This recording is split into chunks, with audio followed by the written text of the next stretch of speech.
The holidays are at last behind us, in January, of course, in full swing. And with the cold winds of winter come dry, chapped, and sometimes very painful skin. Here to provide options for natural relief is natural health care expert Mark Mincolla. Happy New Year, sir. Happy New Year to you as well. Great to see you. Good to see you. That is an issue for a lot of people at this time of year. Absolutely. 100 million of us, according to Cornell researchers, suffer from dry skin, or what the medical term is xerosis. Okay. Kind of give me an idea of what it looks like, what it's all about. I mean, I know that sounds ridiculous, but what is dry skin? You know, what is it? Well, I mean, it's chapped, sort of flaking, dry, patchy skin. It can be very itchy, can be pretty troublesome, but the real key is it's important to our immune system to protect us against bacteria to have hydrated skin. All right, so let's talk about the ways that we can, first let's talk about the things that cause it, okay? Because I think if we can stay away from that, that may be a huge help. The three major reasons, number one is the cold winter wind.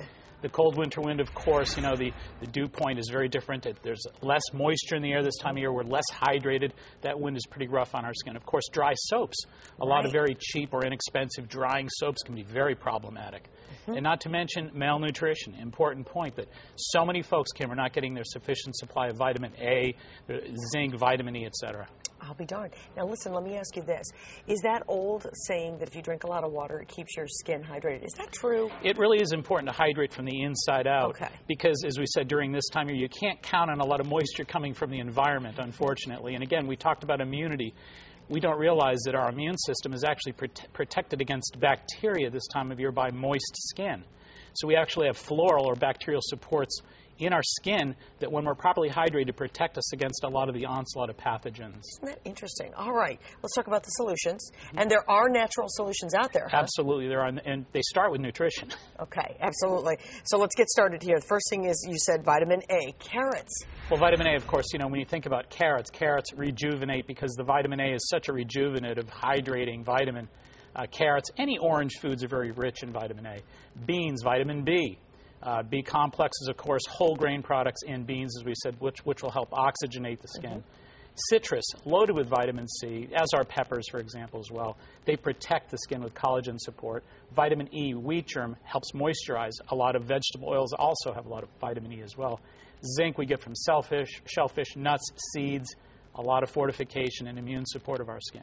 And all of those just sound like good things to be eating anyway, right? Well, and you know something, it's really important to realize that we do dehydrate our skin. The more sugars, the more bad fats or saturated animal fats we use. It's really important to make sure you're getting those fruits and vegetables and that water that we talk about all the time. All right, what about that soap? You mentioned that earlier, and I mean, obviously we're all going to continue to use soap during the winter months, but well, how can you make that better? Well, Kim, there are hydrating cleansers. They're cleansing milks and cleansing creams and cleansing agents.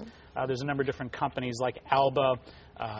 There's a number of different really healthy, you go into the health food stores, and really good hydrating cleansers that don't dehydrate and dry out your skin like a lot of the inexpensive soaps might. Okay. What about the lotions and those kinds of things that you can actually, topicals essentially, that you can put on your skin? Yeah, again, you know, most topicals, unfortunately, have mineral oil bases and a lot of beeswax bases and things such as that. So they tend to kind of really saturate the skin for a short period of time and really don't provide a lot of really long-term nutritional support, but they're not really absorbed all that well.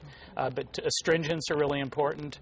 There's a number of different natural astringents with a lot of these companies that we talked about, like Aubrey Organics and Alba, for example. But again, I think it's really all about cleansing, and it's about safe, hydrating cleansing as opposed to drying soaps. Okay.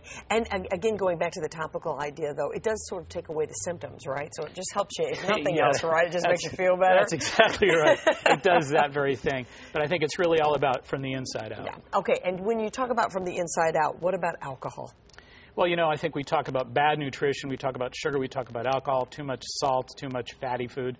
This stuff really, in general, will really dehydrate the skin and block a lot of the absorption of healthy nutrients which the skin needs so very much. All right, so quickly again, it's A, B, C, pretty easy to remember, A, B, C, E and zinc. And zinc.